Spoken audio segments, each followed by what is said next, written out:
Hooray! Hooray! The channel has 10,000 subscribers. There you see it.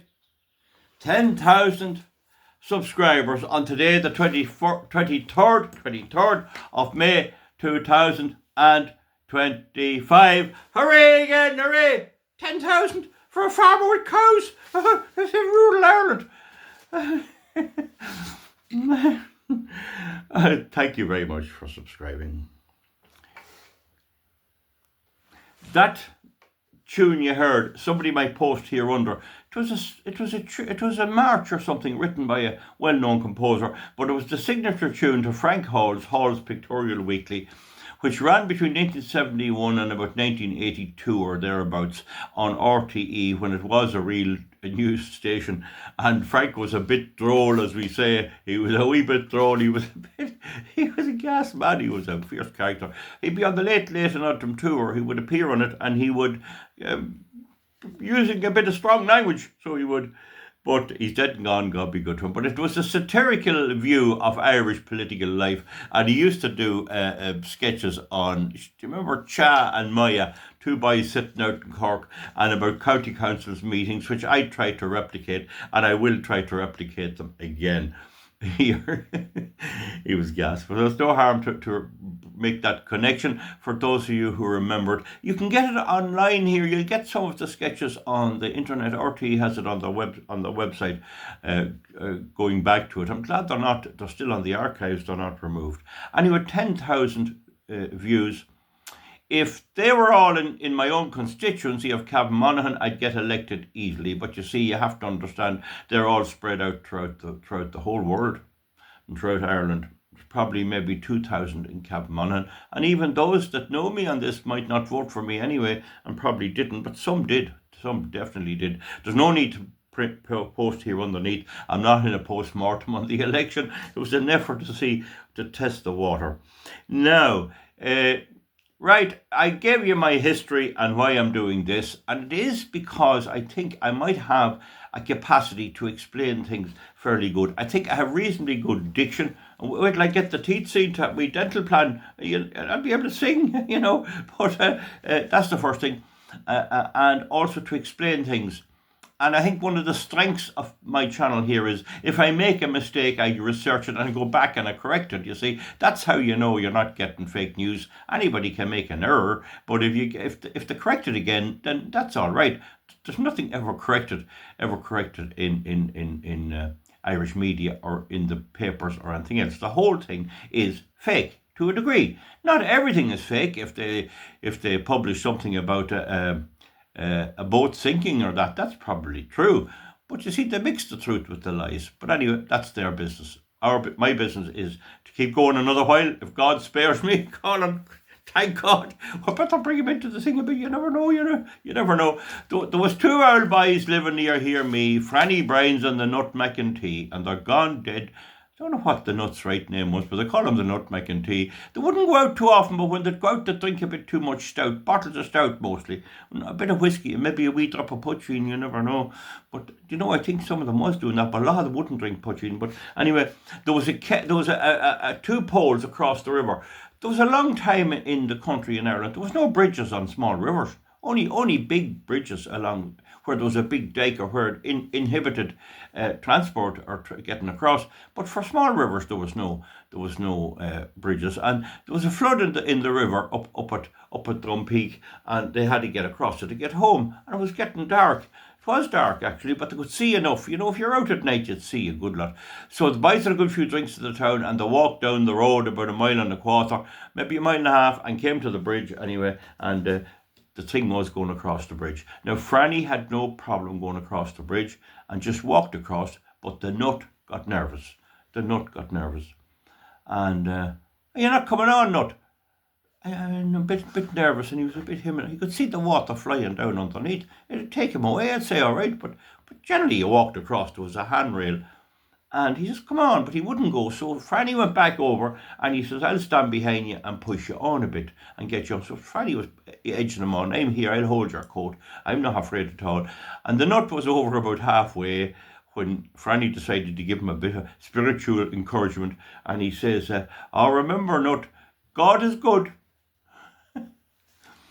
And that was what Franny said. And the Nut replies, he didn't want to upset anyone. He wanted to keep in with everyone. He was very, very jittery. Oh, God's good, all right, he says, but the devil's not too bad either. The devil's not too bad either. He was afraid the devil would get vexed and heal him into the water.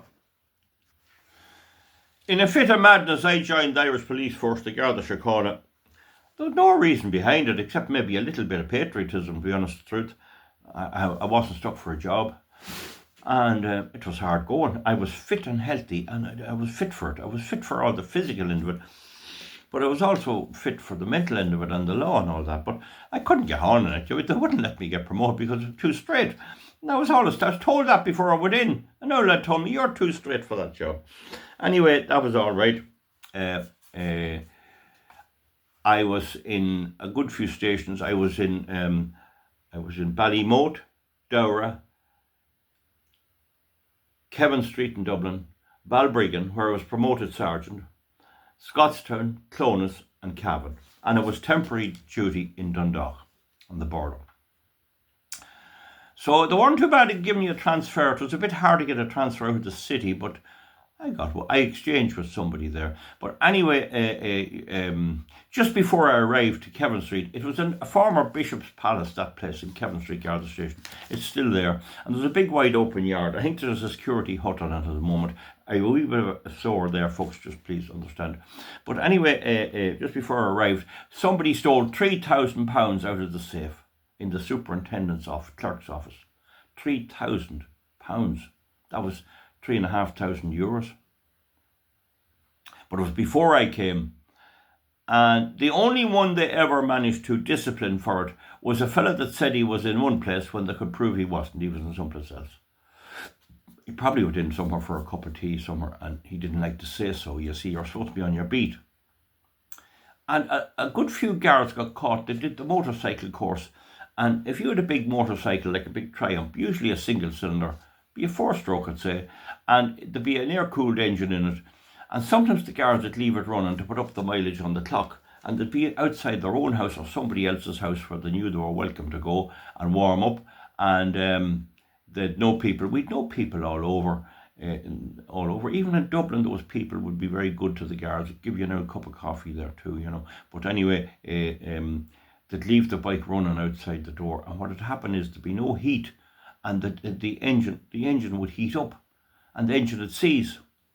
Oh, that was warning everyone. Everyone knew not to do that when it happened a few times.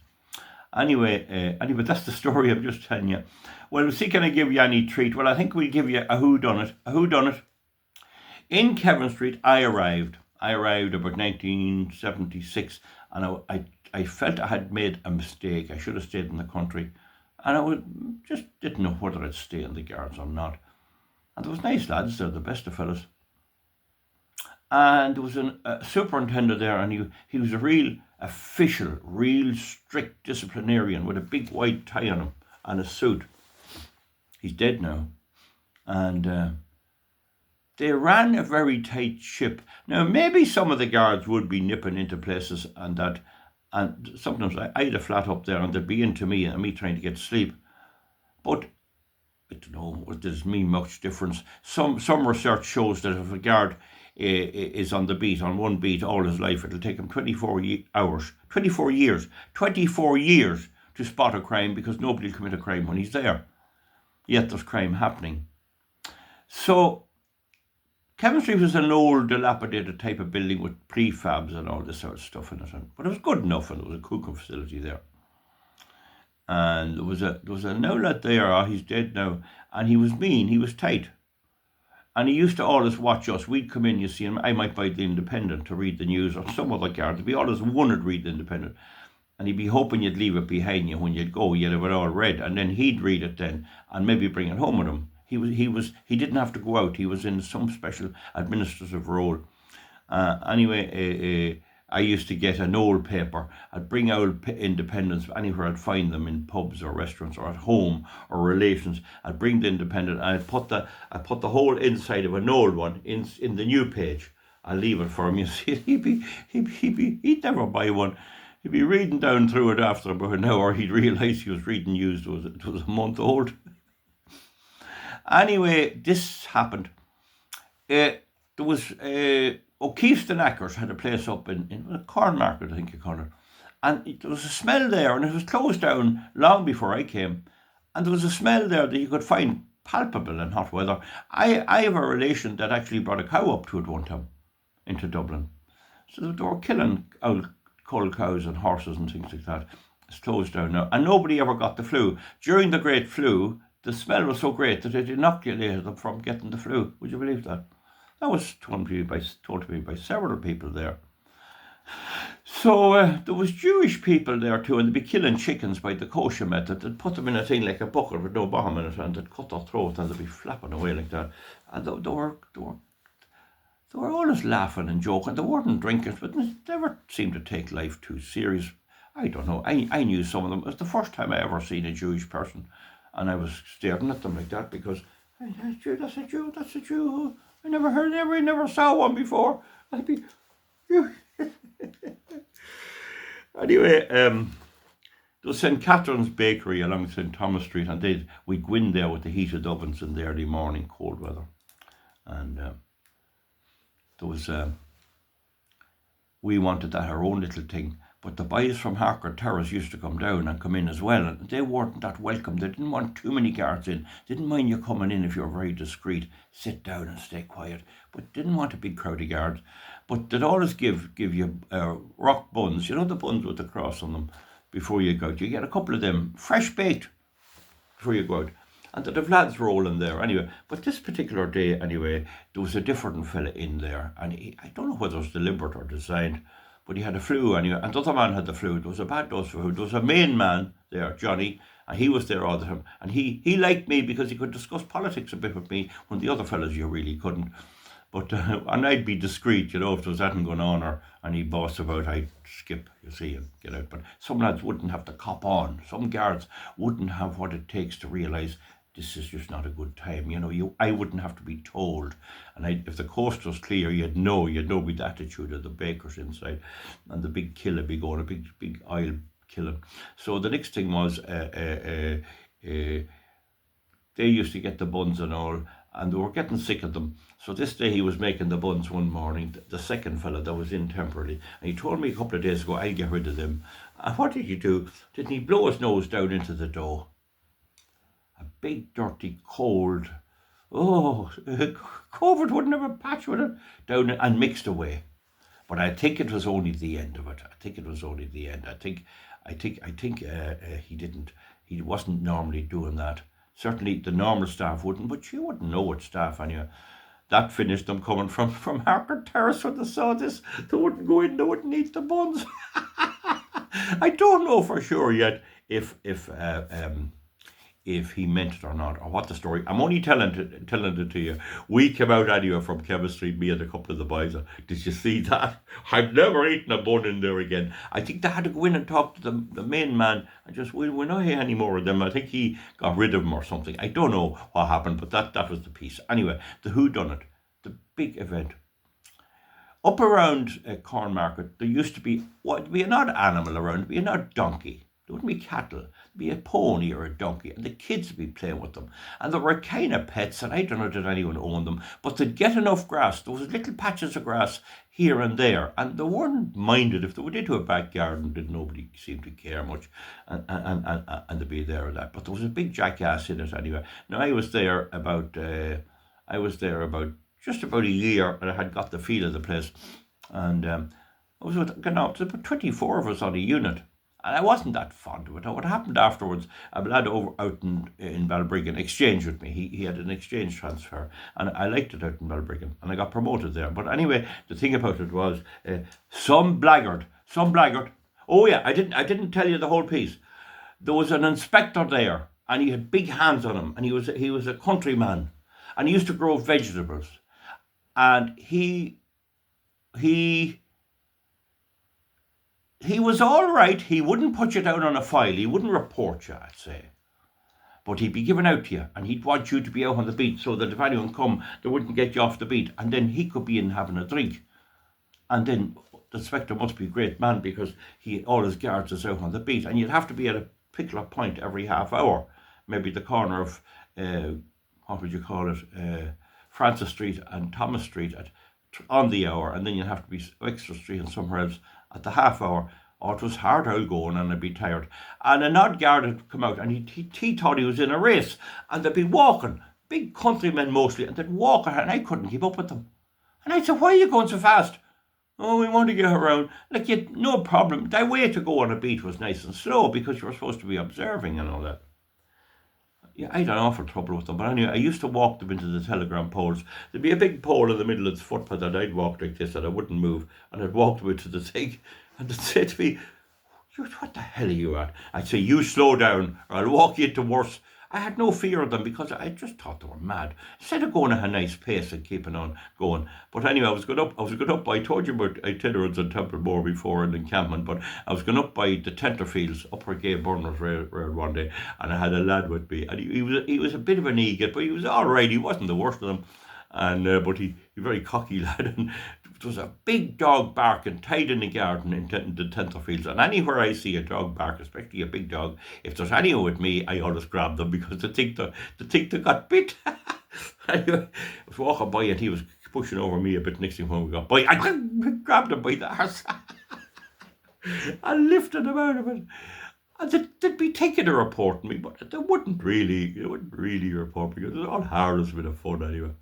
Anyway, this night, it was January, and there was an old lady, God be good to her. She was unfortunate. She was a dire alcoholic, and she'd go to the pub every morning, and she didn't know that Good Friday had be closed, or Christmas morning. She couldn't get adjusted to the fact there was no pub on Good Friday. She'd have a few bob for a few whiskies. She'd drink Jameson whiskey.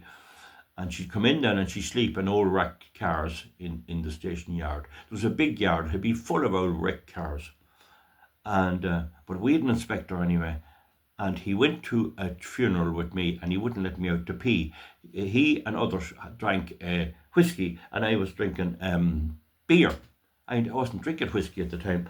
And I was full, and my bladder was full, and he wouldn't let me pull up. And the reason was he had to inspect a pub down in Inchicore, which had to get some licence amendment, and that meant he'd have to drink at least a bottle of whiskey. Now, to say he was an alcoholic would be wrong. He'd drink a wee bit of beer. I'll not tell you, but he lived an unbelievable long life. He lived longer than anyone watching this probably will. So it didn't bother him. So I have this thing about whiskey. And I had a relation of my own, always enjoyed a drink, but not much, and he lived to be 99. I don't know, does it do? They say it can cause cancer of the throat, but it depends if you're vulnerable. You can comment underneath, but I'm only telling you anyway. But I didn't like him a bit. I liked him in that he wasn't a nuisance. That when there'd be a do or a function, he'd get drunk and he'd get up on the table and he'd be dancing on the table and he'd be telling you, you'll all be killed, you'll all be killed. He had us all killed and everything. And he'd be out growing vegetables and all that. He eventually got promoted to superintendent and he was sent down the country and he got the sergeant in the country station to check the law on selling vegetables, and he found a loophole that you could sell vegetables in Stephen's Green. And coming up to Christmas, he had a big trailer in Stephen's Green selling the vegetables, and when the corporation and the local guards, that was in Pearse Street, came at him, he had the law there. There's the law, I'm entitled to sell. And he did sell the vegetables in Stephen's Green himself. And he was an inspector in Kevin Street, but he had now been moved to the country. So he wasn't in the city at the time. He was now a superintendent.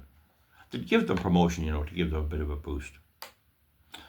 And I was up in Dublin after he retired, and I had a man with me from my own area, and he saw him driving a car, and he'd have a cap on the back of his head, and he had two sticks, he had two brushes each side. The locks was broke on the doors of an old red car he had, and he put a cord between the two sweeping brushes to keep the door shut. And the guard was with me, he was driving. He says, look at that. He says, you see that down in Cavan? He says, you'd say Cavan's gone is a terrible place. Well, I said, I'll tell you about the one. He's a retired superintendent. Your man nearly dropped. He's a retired superintendent. But he wasn't too bad, but he'd be drinking anyway. But I could tell you stories about him all the time. And it was great chat. And one thing about him, he kept the fun up. We always had great chat. What is he up to now? I'm afraid I don't want to name him now. I'll have to scrap the video. What is he up to now? And, there'll be always crack. And when an alarm would go off, he'd have the radio with him, a radio. And when the alarm would go off in a pub, at maybe 4 in the morning, there'd always be somebody appointed by the pub to come down to check it. But he'd arrive if he could. So we used to be trying to stop him, block him getting the signal. Because if he knew, he'd arrive at the pub, and when they check out the pub, he'd stand there next to he'd turn the stools up, right way up, and he'd say it's customary to give us a drink. And he'd get a good few half ones before he'd go home. Free. I didn't like that. He was mean that way. You get a good few like that. And he had big hips on him. Anyway, there was a racket one night. I came on it, but I wasn't just there, where a dwarf got up in his car in a row up in Thomas Street. There was what they call a heave. And somewhere or other, the dwarf was put into the cell, and I personally arrested a big, tall, travelling woman, Mary something. And she was threw a brick through a window of a pub because she couldn't get more porter. She had a bottle, and she wanted the pints filled into the porter. And I arrested her and brought her in.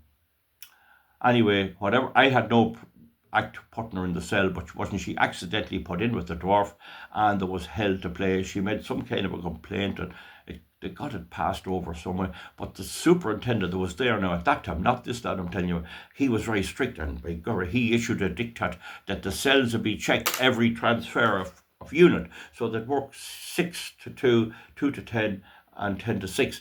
And at the end of every shift, the inspector had to go down and check the cell, and if there was no inspector working, the senior sergeant had to go down and look in. There was a wee wicket door and had to look in. Now, a lot of the time, there'd be nobody in the cell, so it was a matter of just checking, and there was a wee note had to be made in the book. But anyway, this was a cold night anyway, and I meant to go on to tell you there'd be people sleeping in the cars, and I was coming in one night at 5:45. And there was this lady came in late. She was drinking. She was a drunken woman, a night of the road, really poor old thing. And I wonder where I get a car, and sure did an inspector just land in, left his car open, it was a big one of them cars at the time, but an ordinary car, and I knew he left it open, and she says, "Oh, are all these all right?" And I said, "I think so, Now I should have said, you can't take that one, that belongs to the inspector, there'll be trouble if you go in there. But I said nothing. I just, said nothing. Kind of, what did she do when you get into the car? And he came out at 5 to 6, and he was heading off up. He lived up the north side, and he was heading across O'Connell Bridge when he heard her in the car. So I knew nothing. I didn't know nothing. No, I knew nothing. But the next he came in, and we were all in time for praying. But you couldn't come in exactly on the time because he'd know you were looking for news. You might know something, So I came in a wee bit later, and hello, man, right? And he says, last night, he says, I was driving up past O'Connell Bridge, going home when I heard a noise, and I'll not mention her name. Who wasn't she in the back of the car? She was in the back. I forgot to lock the car. And sure, the boys was half laughing, and that's terrible, terrible.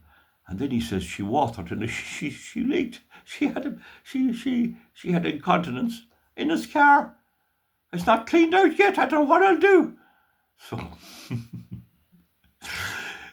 sure, look, we had no sympathy for him, but we wouldn't hate him or like that. But he was just an idiot, as the fellow said, and.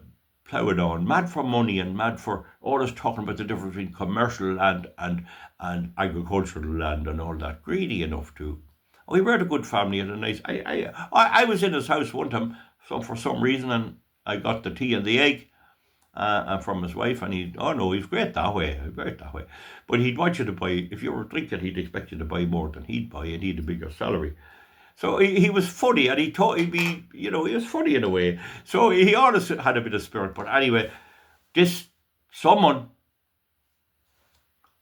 encouraged a donkey, a jackass, and brought him in from, Corn Market up there at, there's no Green Street there now.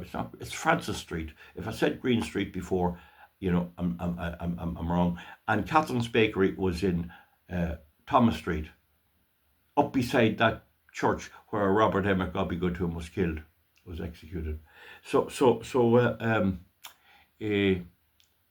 Anyway, the donkey, somebody managed to bring the donkey down. Now, it wouldn't be unusual for the donkey to go into the station yard, but some fella opened the gate.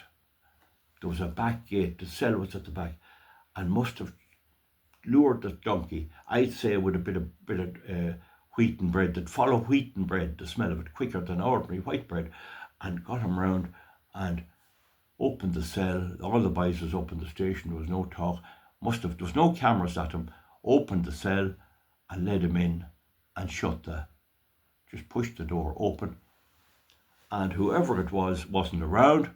Now, it couldn't be me, because I was out. This happened about 10 to 5. I happened to be down on the quays, it's a Merchant's Quay. There was a road down there, Fishamble Street, so it couldn't be me. But there was a wee path, you could go around the side of it a bit, you could go around a wee bit. There was a wee way around, kind of through the bushes, But anyway, I put in my call. There was a car on the parked, and I thought it was suspicious myself. Now, there's Dublin registered, and I put in the call to the station. Would you ever do a check on such a car? It's just parked here, and just see who owns it, because it's a bit funny the way it's parked, and just, that's all right. He got back to me. That's so-and-so, Dublin, Clondalkin, or Mead Street, or whatever it was, Dublin, and it's all clear. There was no suspicious list on it, or no suspicious marker on the computer and all that. So that showed I was there about 5:30 down on the quays. So anyway, I'll say no more.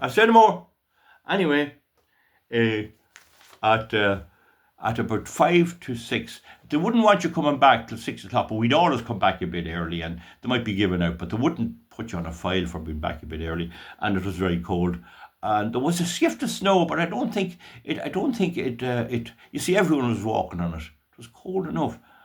I don't think it made any marks or anything like that. But anyway, I arrived in the front door. No one in the station. What's going on? Hung up my radio, marked it in the book, and this what's going on? Then I heard, what's going on? All of them in the station was round the cell door. The poor inspector came in. He may have had a few on him, I don't know, but he wouldn't be drunk. Oh, he could hold a bottle. He might be a wee bit slower, but he could hold it. But especially if it was free. So he was down looking through the wicket, and whoop, someone getting the key for the cell, and he had big hips and big hands, and he was looking in, and I saw this. What's going on? God, is there somebody dead? So I came on, what's wrong? And then one of the boys says to me, and there's a donkey in the cell. Oh my God, I thought it was somebody dead or something. We'd all be in trouble. No, there's a donkey in the cell. So anyway, they got the door open, and they tried to get him out, and he wouldn't go out. He was stubborn. He was a stubborn ass, and wouldn't get him out. And the word went out. I think somebody told somebody in Kilmainham that there was a donkey in the cell. If anyone knows how to handle donkeys. And there was no winkers on him or anything, no bridle or anything. And I think there was a Garda up there. And I think one of the boys in the station had a bit of a shine. She was only about 28 or 9. And she was not too bad of one, bit on the large side, but she was okay.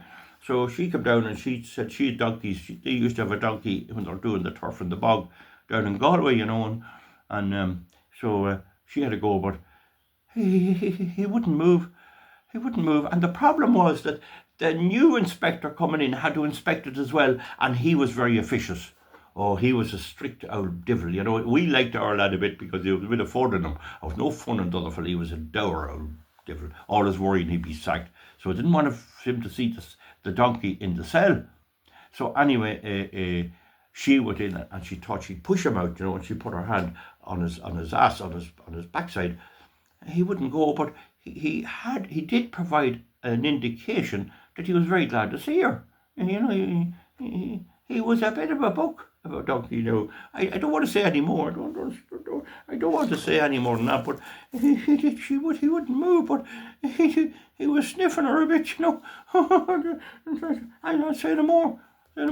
And he had two big ears up like this. They called them the Jerusalem four-stroke. And I didn't laugh. Oh, I was at the seriousness of this. The poor inspector could be liable. And what could we do? But anyway, it was getting a bit serious if the other boys came in. And I said, I wonder, would he move if he got a bit of bread? Has anyone bread? Because I know that animals will follow you if you have meal. We have cattle at home if you have meal. So we went up and we looked around and we found a lump of an old well-aged wheaten bread, solid wheaten bread. And I got it and I broke it up like this real well.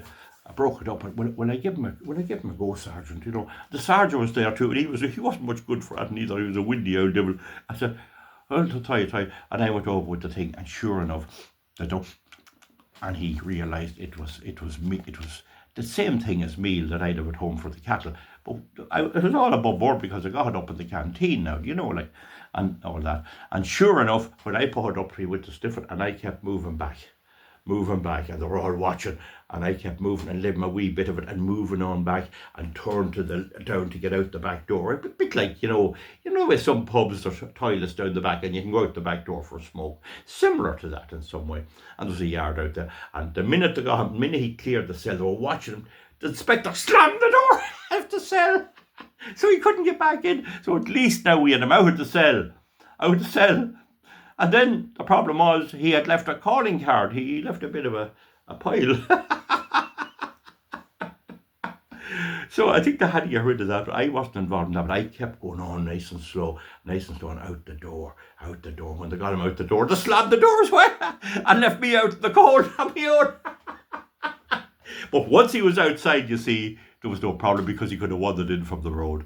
So I brought him on out and I let him eat the stuff, and then we drove him out or did something with him. I don't know how we did him. But it was the cell and the building. Once he was out of the building, everything was safe. And they were watching the front door as well in case he'd go in the front. He seemed to like the guards a lot. He must have wanted a career in the guards.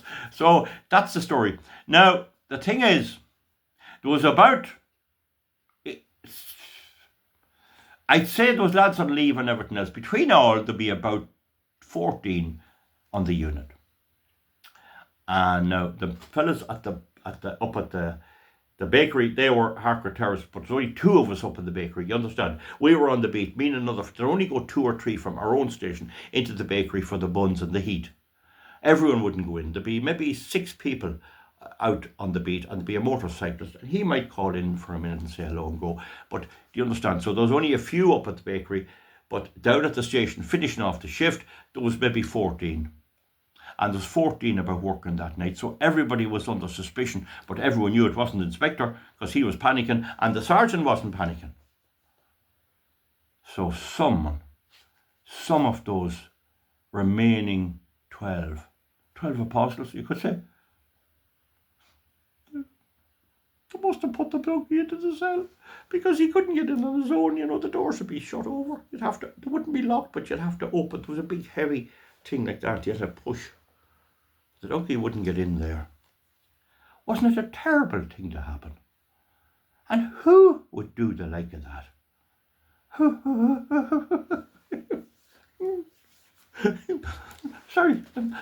Who would do such a thing as to put a donkey in the cell of an Garda Síochána where the sergeant and the inspector, and bring danger that the new crowd would come in and see it, and not alone would there be trouble, but there'd be what's the word? Is it ignominy? I don't know what the word is. There'd be exasperation. I'm better not say that either. In other words, the other unit, it'd be laughing. And it'd get out all over the city, and we'd be scandalised.